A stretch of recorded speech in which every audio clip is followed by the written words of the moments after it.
Let's take a quick look at some of the tools that are available in Firefox for web developers. We'll start by peeking into Mark Pilgrim's awesome Dive into HTML5 book. I like this old style font he's using here in the heading. What is that? I can right-click on the heading and use the new Inspect Element context menu item to open up our page inspector. It's now very easy to see which element I'm focused on. We've got a toolbar at the bottom to let us work with the elements on the page. I can also see that the element is an H1 tag. I want to find out what font it is, so I want to dive into the styles on the page. I'll pop open the Style Inspector. I can find what I'm looking for by looking through the CSS rules. In this case, I know that I'm looking for a font property, so I'll click over to the Properties panel. There are a lot of properties set here, so I'll just type font into the search box to quickly find the property I want. Oh, there it is. The font is Essays 1743. I can expand this property to see that there's a rule that makes all H1 headings use Essays 1743. This is interesting. I wonder what the font feature settings property is all about.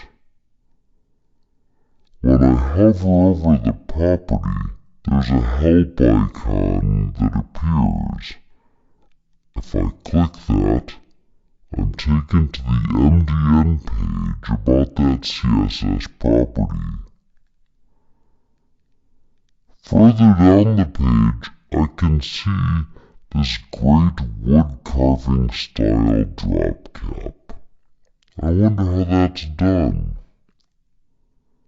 If I click the Inspect button, I can visually move around the page.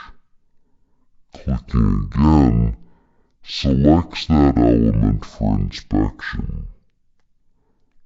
Oh, I can see from the tag that it's just an image. If I click over to the Rules view, it's easy to spot how that image is formatted. It's floated left with some added margins. What would it look like with bigger margins? I'll enter 20 pixels in both directions. The checkboxes next to the properties make it easy to turn off a property. Let's turn off the float property. By clicking near the trailing brace for the element styles, I can easily add new properties just for this element. Let me change the width. I can't say I've made this page look any better, but it was really easy to experiment with. Now I'm curious about the formatting of that paragraph that this image is part of. On the toolbar, there's a collection of breadcrumbs that trace the path through the document. If I click on the P.F button, I'll select the whole paragraph. What if I'm curious about the next paragraph? I can click and hold the paragraph button to see the sibling elements. There we go. I've moved on to the next paragraph. You can see there's a child element available too. Using these breadcrumbs, I can navigate the whole document. Sometimes, however, I'd like to take a look at the HTML for the page that I'm looking at. There's an HTML button to do that. I can use the HTML view to navigate between the elements on the page. If I double-click on an attribute, I can edit its value. Keyboard shortcuts let you toggle any of these tools. While the page inspector is open, I'm free to open the web console. The currently selected element from the page inspector is available as $0. I've made a big enough mess of this page. I'm going to close the page inspector and reload. Now you can see the network requests.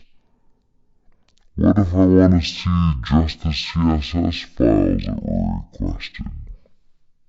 I can filter using the search box. I can click on a request to get more information.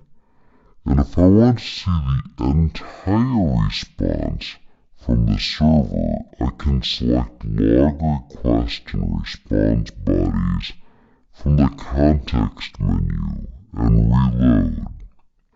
Next, I want to show a unique tool in Firefox, Scratchpad. I get an easy-to-use code editor with syntax highlighting. What makes Scratchpad special are the features of the Execute menu or the Context menu. Select a block of code and then you can run, inspect, or display.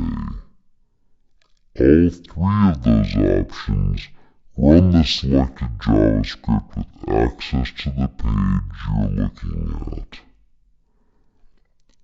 Here, I've written a simple function to hide the images on a page. I select the code and then hit the keyboard shortcut to run it. Scratchpad is also a great tool for Firefox add-on authors if you set the devtools.chrome.enabled preference to true. And that's it for this peek at the Firefox Web Developer tools. There are many more web developer tools available for Firefox as add-ons. You can find some great ones, including Firebug, by selecting Get More Tools from the Web Developer menu. The MDN website has more information about our tools, and all of this is open source. We'd love your help and your feedback.